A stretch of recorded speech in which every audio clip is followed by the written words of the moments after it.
Dr. Stephen Sprinkle, Reverend Doctor, thank you for coming to the University of Toledo, to Toledo, Ohio, a part of the country where this is not as settled as it is in other places in the country. I want you all to know that Dr. Sprinkle is a professor of practical theology at Bright Divinity School. He was named Hero of Hope by the Cathedral of Hope in Dallas, Texas, and is their theologian in residence for the cathedral. He was on the forum of military chaplaincy in order to win the repeal of Don't Ask, Don't Tell, and has been involved in the religion and faith program of the Human Rights Campaign in Washington, D.C. A particular interest and contact, you can find that he has been part of a project called Unfinished Lives. And I hope on your little piece of paper it'll have a little site that says unfinishedlivesblog.com.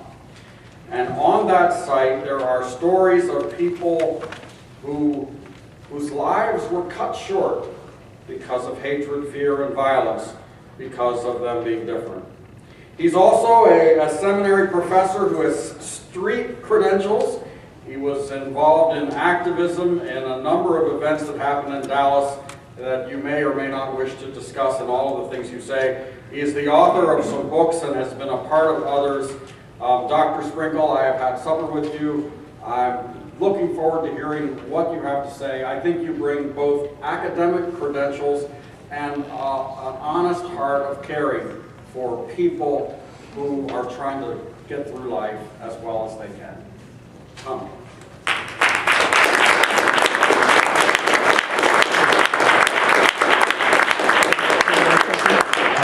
Thank you, Ed and Sherry, and a special thanks to Equality Toledo for helping make this happen.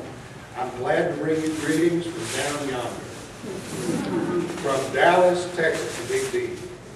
I think it's only fair to tell you something personal to begin with, and that has to do with my personal investment in all of this. Ed, you were so gracious in mentioning the Unfinished Lives project. I've written a book that just came out in January called Unfinished Lives, Reviving the Memories of LGBTQ Hate Crimes Victims in America.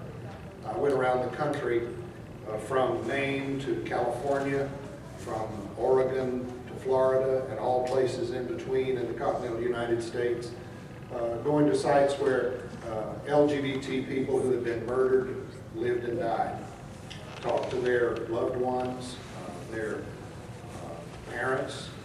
I still remember Lynn and Pat Mulder down in Winter Haven, Florida, who lost their son Ryan. It's coming up to the anniversary of his death. Perhaps you remember that all across the nation there was recently an observance in this very month of the 13th anniversary of the murder of Matthew Shepard.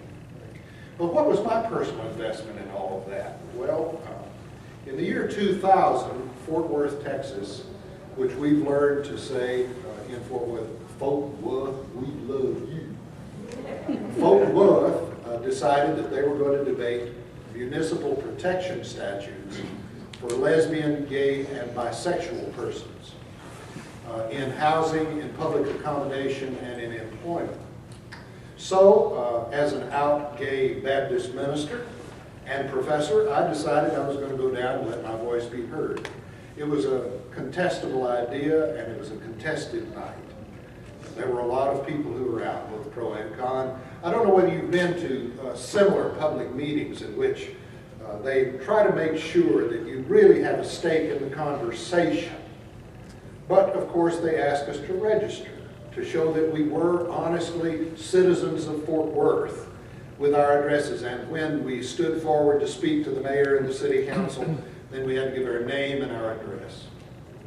So I did that. They gave us about 2.5 minutes to make our point. It was a long night. And then I went home to my condominium, which was right next to the campus of Texas Christian University. Bright Divinity School is on the campus of TCU. Back in those days, around 2000, do you remember voicemail machines with those blinking lights? You remember that? Technology's changed, hasn't it? But I switched it on, and there was a message that was stunning. There was a male voice that said, You are the faggotiest fag I've ever seen in my life. You make God want to puke. We know that you walk to work. We've watched you walk to work. And one day you're going to walk to work, but you're not coming back home. As you can imagine, that got my attention.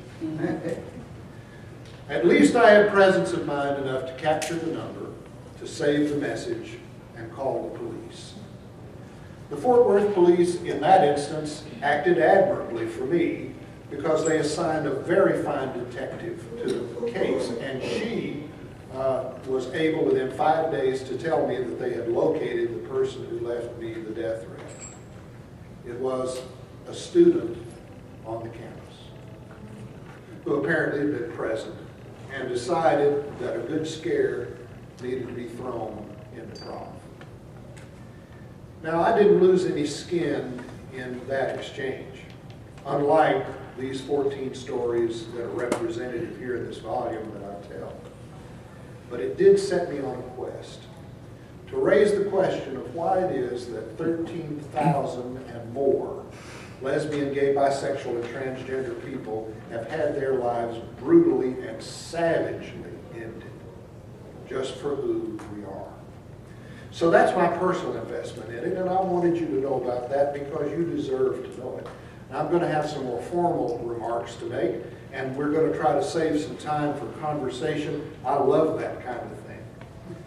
I did want you to know that I bring you greetings from Reverend Dr. Joe Hudson, who is the senior pastor of Cathedral of Hope in the city of Dallas, which is the largest LGBT predominant congregation on the face of the earth. I had the privilege of preaching there yesterday, and about 5,000 of your brothers and sisters wanted to say, hey. So I'm glad to bring greetings from her. And I do have, along with you, maybe you received it at the door, a very nice pamphlet on homosexuality and Christianity that is provided by the cathedral, and I hope you'll enjoy that. Born this way, why a growing number of faith communities are welcoming LGBT persons. That was the topic that I was given, and I was glad to receive it. First of all, you know that Texas bravado is legendary. I've only been in Texas for about 2 decades. You know, in Texas we say I wasn't born in Texas, but I got there as quick as I could. So I think it's probably rubbed off on me. I just got to get you warmed up a little bit this way. You know, there were 3 cowboys sitting around a campfire out on a lonesome Texas prairie, each with that braggadocio for which cowboys are famous, and they started telling big tales. The first one says, I must be the meanest, toughest cowboy that there is. Why, just the other day a bull got loose in the corral, and that thing gored 6 men before I wrestled it to the ground by the horns with my bare hands.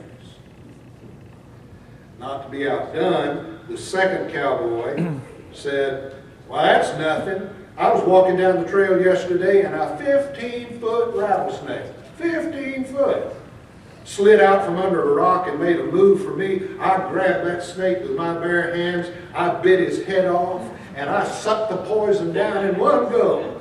And I'm still here today to tell you about it. But that third cowboy didn't say anything at all. He remained perfectly still and quiet, silently stirring the coals of the fire with his hands.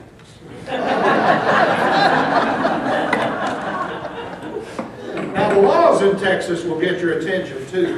Maybe you've heard the name of Rick Perry. You know, we got this minor state official who's around, you know, making some noise these days. Well, we've got laws down in Texas as well as governors. For example, did you know that in Texas, when 2 trains meet each other at a railroad crossing, each shall come to a full stop, and neither shall proceed until the other has gone? A city ordinance in Texas states that a person cannot go barefoot without first obtaining a special $5 permit. You can be legally married by publicly introducing a person as your husband or wife 3 times in Texas. That is, unless you're gay or lesbian. It is illegal to drive without windshield wipers. You don't have to have a windshield, but you've got to have windshield wipers in the state of Texas. It is also illegal to shoot a buffalo from the second story of a hotel. It is unlawful for a person to consume an alcoholic beverage while operating a motor vehicle upon a public roadway, if the person is observed doing so by a peace officer. And finally, the entire Encyclopedia Britannica is banned in Texas because it contains a formula for making beer at home. Now, because Sherry Holdridge has had such an integral part in all of this, I'm going to out her a little bit. Oh, y'all got scared then, didn't you? No, Sherry is actually from Abilene, Texas. And here is a little-known statute from Abilene for you, Sherry. It is illegal to idle or loiter any place within the corporate limits of Abilene City for the purpose of flirting or mashing. I had to look that up, which means seeking to force one's attention on one. But all that Texas bull aside, there are many reasons why the lives of LGBTQ people in Toledo and in Dallas-Fort Worth, which we call the Metroplex, are more similar than not. For all the differences between queer life in the Midwest and in the Southwest, those of us who live in either place experience what it is like to survive and to resist in a hostile environment. And the content and feeling of hostility and alienation are, I am sad to say, disproportionately related to organized religion and to the baggage that religion has often packed on the backs of LGBTQ people. Now, right up front, I want to get clear with you on a term. I've already used it. It's probably gotten the attention of some of you in the room.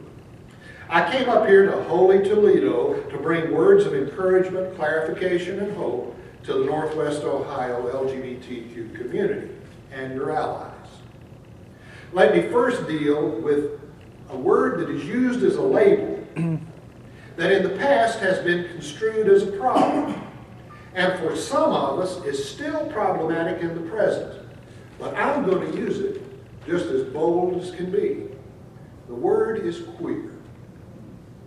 While I realize that I may be preaching to the choir to some of you, this is a mixed crowd. And I've learned not to take much of anything for granted. We LGBT folk, which means lesbian, gay, bisexual, and transgender folk, have only been allowed to name ourselves for a little more than a generation. That makes us a very young people. For many gay and lesbian persons, the word queer makes people feel uncomfortable because of the damaging way that ignorant and or hostile people used it as a slur and an epithet against us. While that regrettable history of usage is undeniable, a whole new reframing of the term queer has occurred in the past 15 years to reclaim it for the present and for the future. Journalists and academics first began to employ queer as a useful shorthand to include all the orientations, for example, lesbian, gay, bisexual, straight. It's been used to include gender identities and gender expressions like transgender, male to female, female to male, and intersex. Sexual fluidities like genderqueer, questioning, and abstaining, for example. And all the other expressions of this amazingly gifted and diverse community, which is held together not by similarity but by difference. Isn't that cool? A community on the face of the earth that is held together by its differences, not because we're birds of a feather that stick together. And I mean that these other groups are bears and otters and aggressives and twinks and drag queens and drag kings, and we could keep on going and just have a glorious time naming them all. But try to put that in an alphabetical line. You see the problem? Rather than an alphabet soup, the journalists now use queer to serve as a big, capacious umbrella under which gay folk and allies can gather. Academics have reframed the term too. Academics reclaim queer as the name for a new discipline and a new field of study that has been around a little less than 20 years. Universities, seminaries, and divinity schools recovered the root meaning of the term queer to describe this wonderful new field of research and publishing. Queer is used to describe what overturns usual meanings, overthrows norms and norming, challenges old meanings, and gives voice to otherwise voiceless and marginalized sexualized people. We talk about queer theory, queer theology, queer hermeneutics, and queer history, for just a few examples.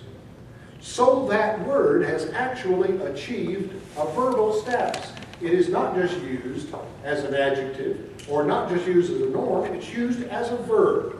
To queer a thing is to bring a robust, unexpected, postmodern, and post-colonial edge to subjects, to institutions, and to ideas.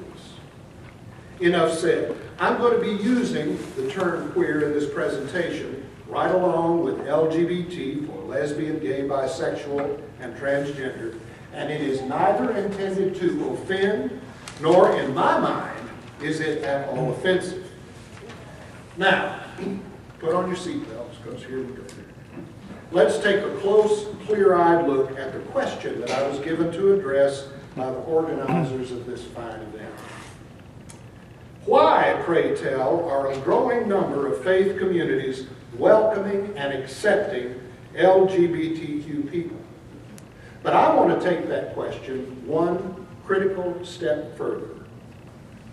I want to ask, what must each community, both the Christian churches who are increasingly welcoming queer folk openly into their ranks, and the LGBTQ community itself, what are both of these communities to do to bring about a world that is better for both groups?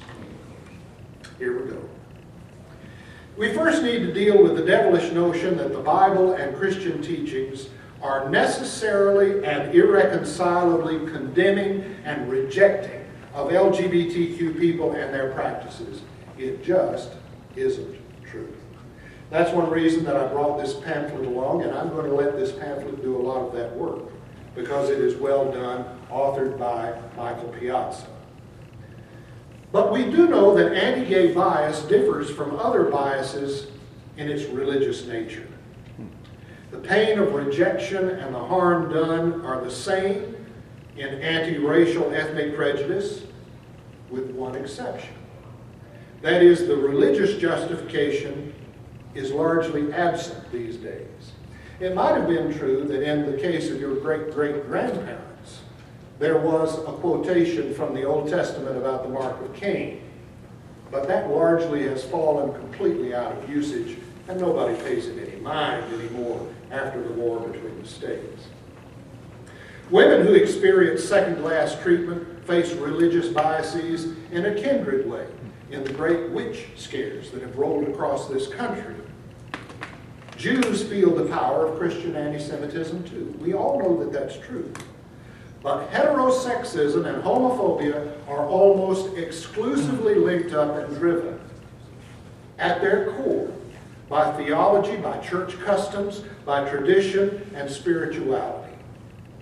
Bishop Gene Robinson, whose name you may recognize as the Bishop of the Episcopal Diocese of New Hampshire, says that this is true at least 95% of the time.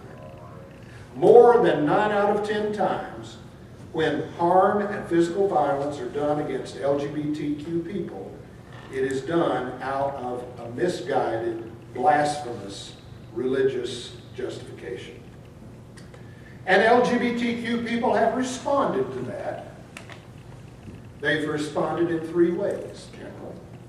First, by founding their own communities of faith. Notable, of course, is the foundation of the metropolitan churches.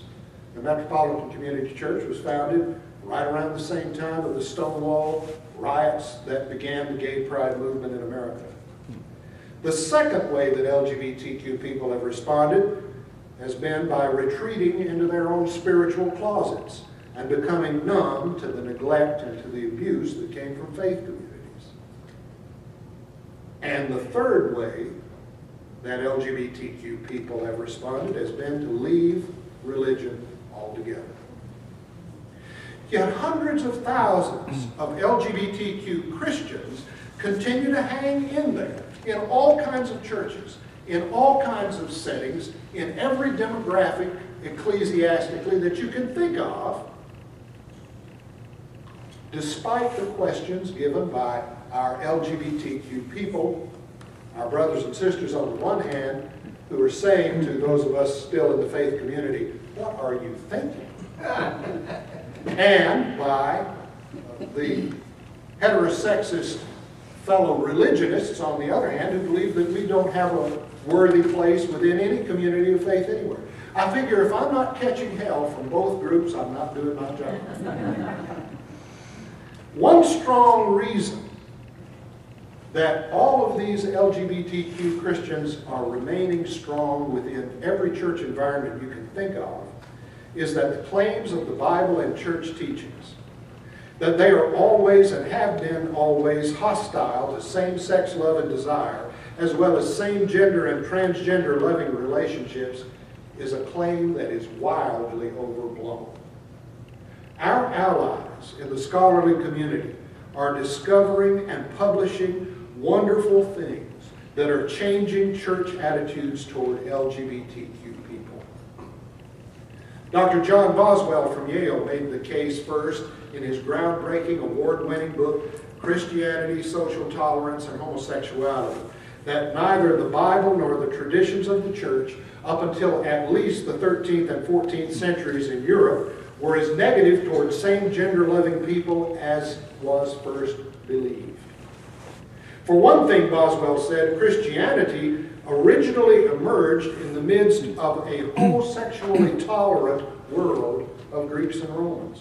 For another thing, nothing in the Christian scriptures or in early Christian teachings, wholly taken together now, required hostility toward the people we know today as LGBTQ folk.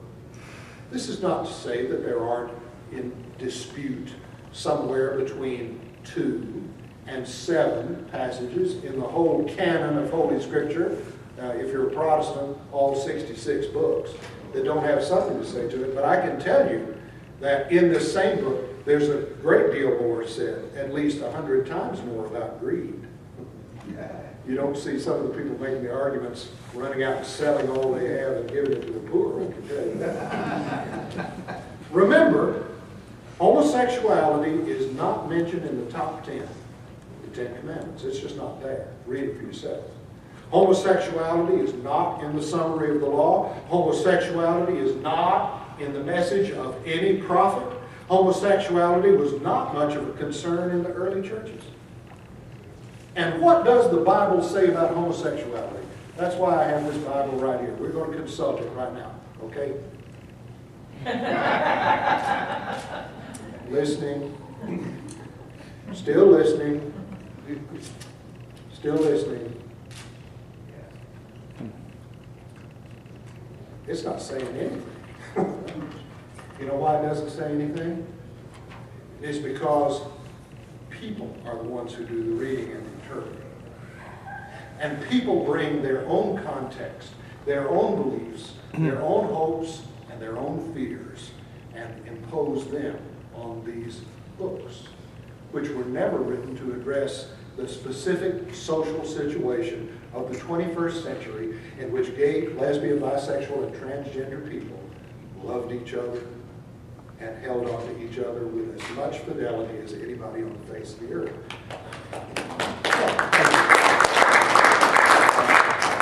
My partner Rob and I are going to celebrate our 13th anniversary on Halloween. You can make whatever you want, but that's the truth. Dr. Peter Gomes of Harvard takes the issue one important step further. In his wonderful book, The Good Book, Reading the Bible with Mind and Heart, Dr. Gomes found that the biblical witness testifies to the inclusivity of God and resists attempts to reduce the importance and meaning of the Bible to a set of irresponsible interpretational choices.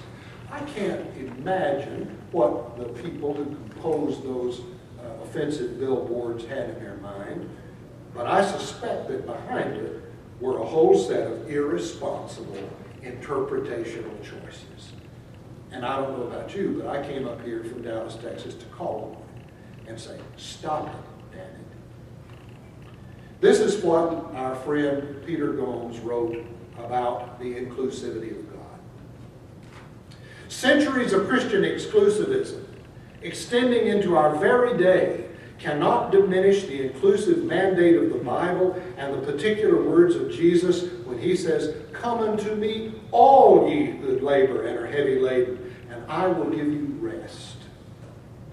What Roman Catholic social theory teaches as the church's preferential option for the poor, to the annoyance of Christians rich in the things of this world, is the same principle that extends the hospitality of the Bible, indeed the preferential hospitality, to those who have in fact been previously and deliberately excluded.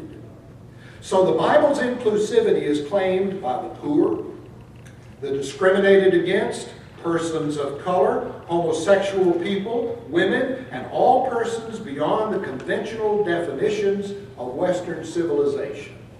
Now, if I were in some meetings, people would be shouting amen, because that is the truth. Now, we can get down into the weeds and chop away about these ideas from the Bible and Christian teaching for all night, but I believe you get the point that the people who argue God does not love same-gender loving people, therefore mandating that the church must condemn and reject LGBTQ folks, are plainly, flatly, and simply wrong.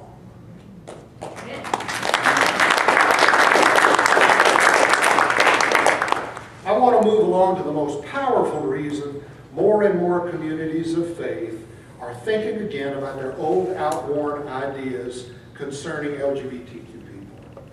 And that powerful reason is because LGBTQ Christians are coming out and refusing to be left out of church by the hundreds and thousands and millions.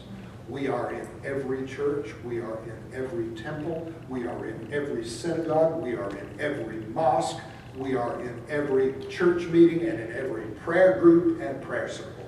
We are there, we are queer, and people just need to get over it because we're not going anywhere. Why are churches accepting more and more of us then? Well, I think because there are evident reasons that they need to do so. The reasons are not just Christian charity.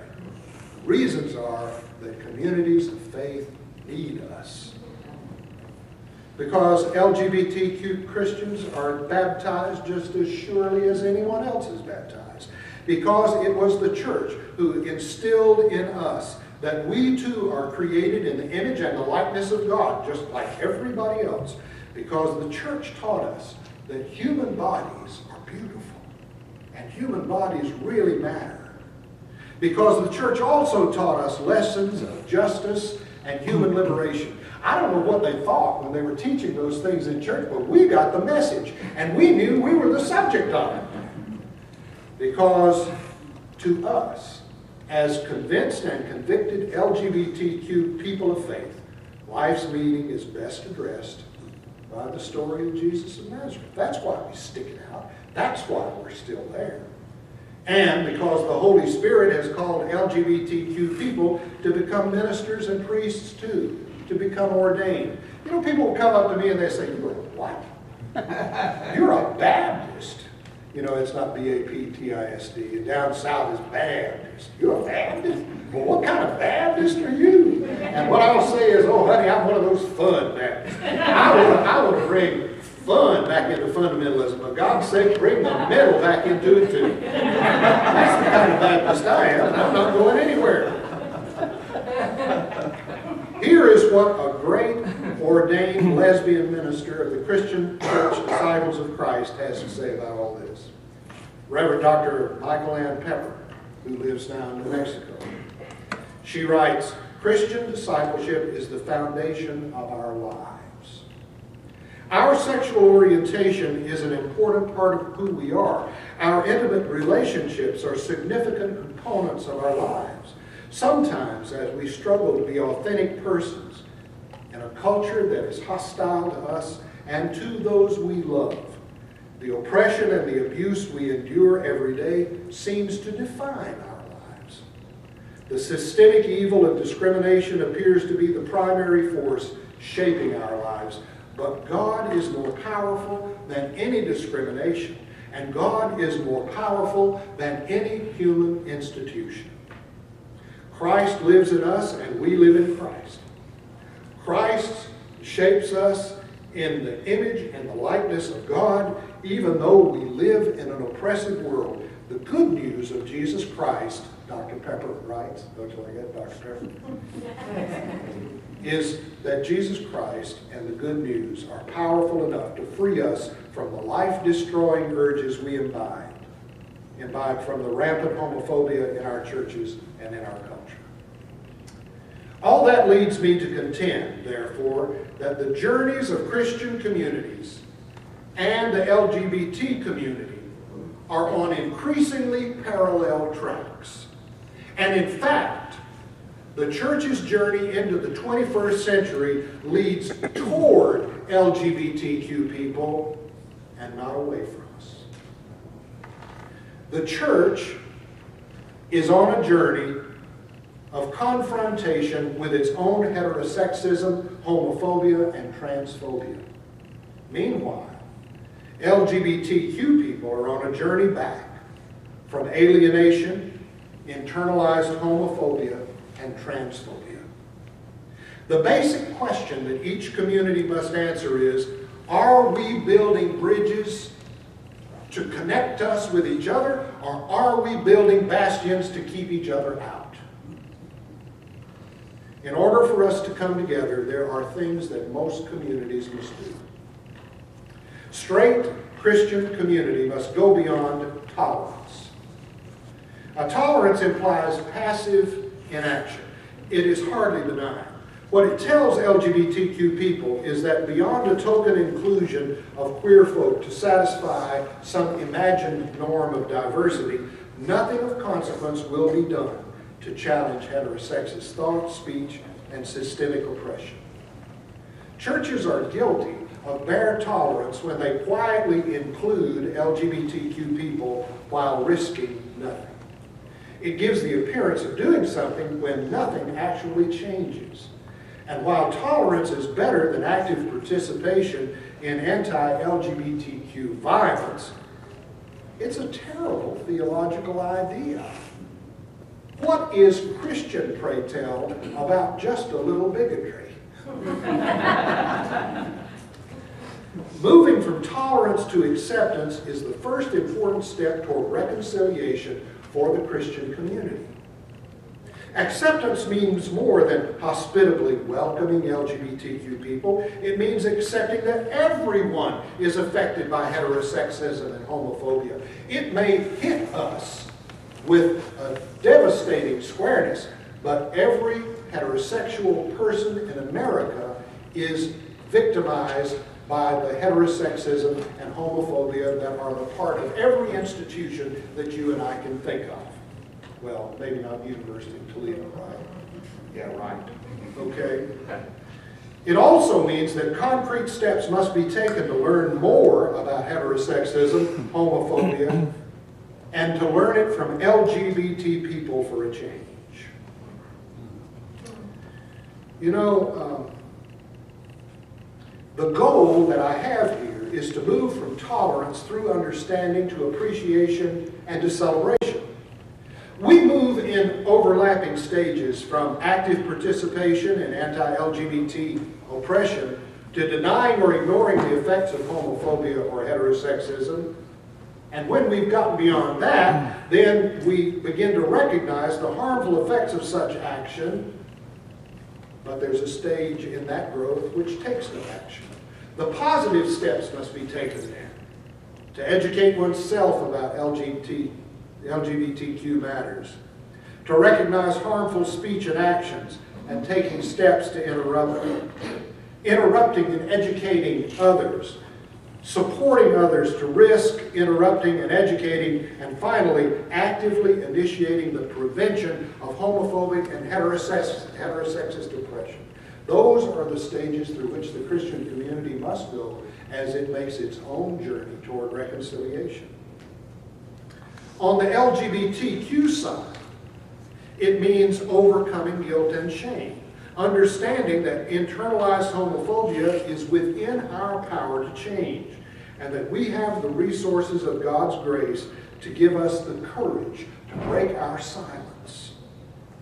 There is much to learn from LGBTQ people about Christianity. Else, what is homosexuality for? Dr. Kathy Rudy, who is Associate Professor of Women's Studies and Ethics at Duke University, gets right at the heart of the issue that is preventing LGBTQ celebration in the Christian community. What she calls for is a serious and in-depth discussion of sexual ethics. This is from her own book, Sex in the Church, and it's good stuff. She writes, "As long as we continue to rely on the category homosexual, a category which assumes essentialized gender roles, there will always be a hierarchy of gay and straight, and gay people will always be marginalized. Christians of every stripe today perpetuate the notion that sex has nothing to do with God. The church, as it currently exists, functions as a web of lies which produces silence over and over on the subject of moral sex. Even when congregations or denominations allow some of us to publicly recognize one certain aspect of our sexual partner, that is, perhaps their genitals, they never let us speak up about what precisely happens to our souls and in our relationships with God during the act of sex. They rarely tell us what sex has to do with spirituality. In that sense, even our most progressive, affirming, and reconciling churches double as closets, both for gay and straight Christians." You get the message? She's got a little more to say. The central question of contemporary Christian politics today should not be, should homosexuals be ordained, or should homosexuals be allowed to marry, but rather, what does any collection of sexual practices have to do with Christian life, straight or gay? How does having sex affect one's relationship with God and with the Christian community? Being tolerant, she writes, is not enough. The gospel calls us not simply to put up with each other, but to know each other, find joy in each other, and care for each other's needs. As Christians, we must not be blind to the differences. Neither are we instructed to learn more about what makes our brothers and sisters different and to build stronger Christian community based on those differences. In other words, LGBTQ people offer an essential mirror in which Christian community can see itself. And that is a valuable gift.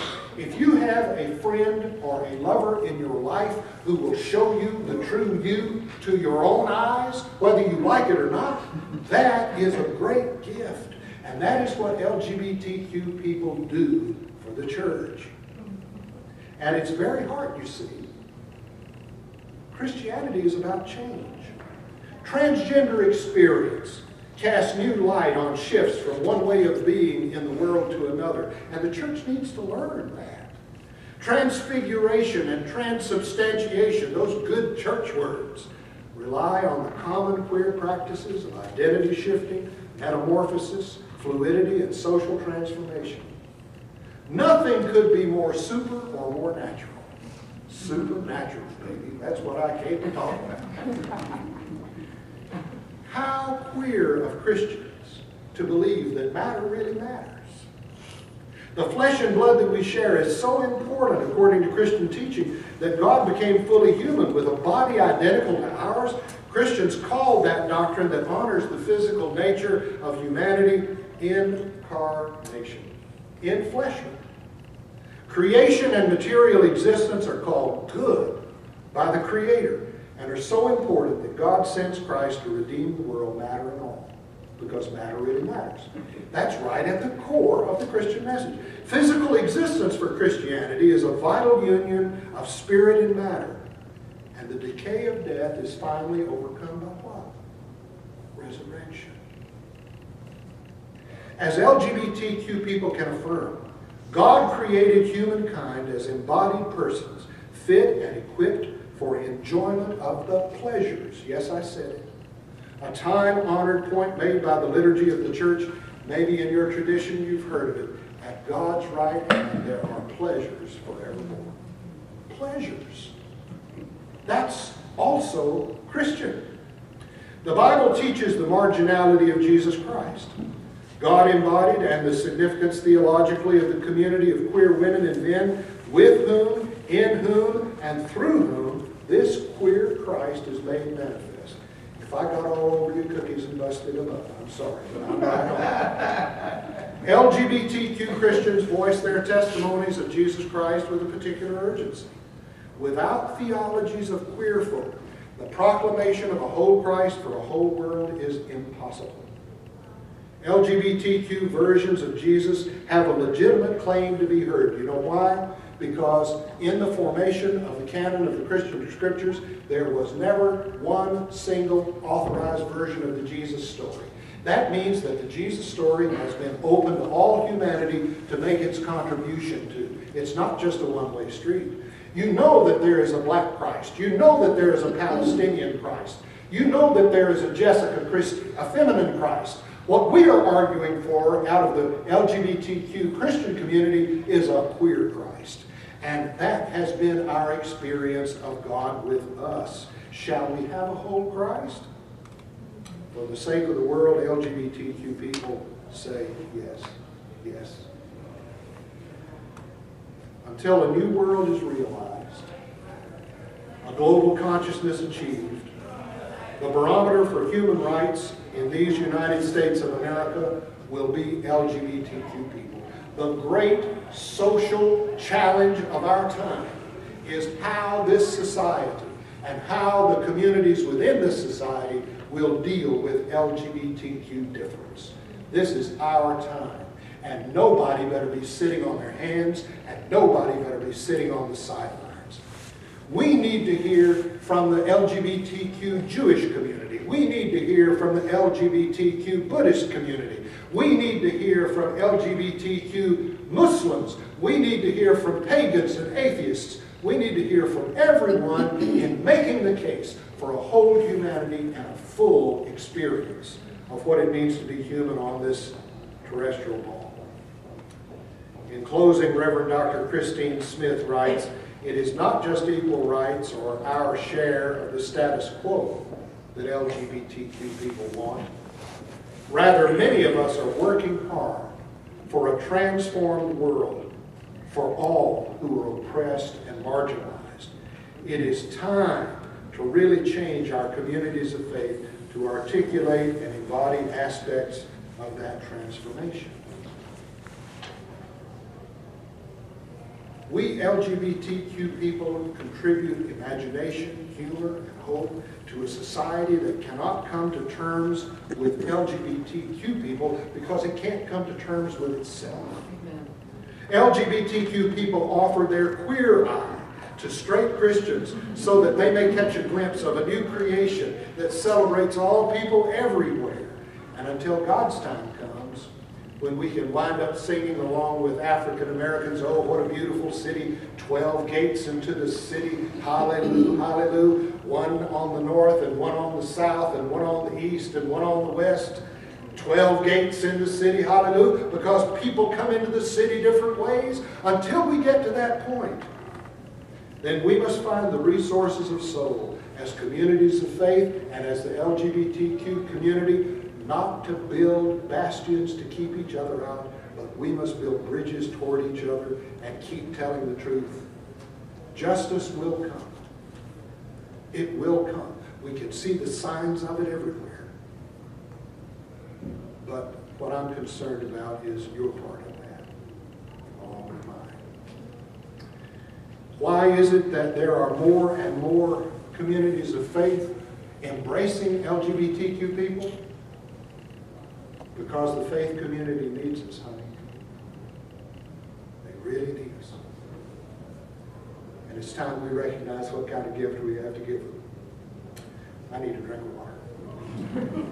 Now, I just want to thank you.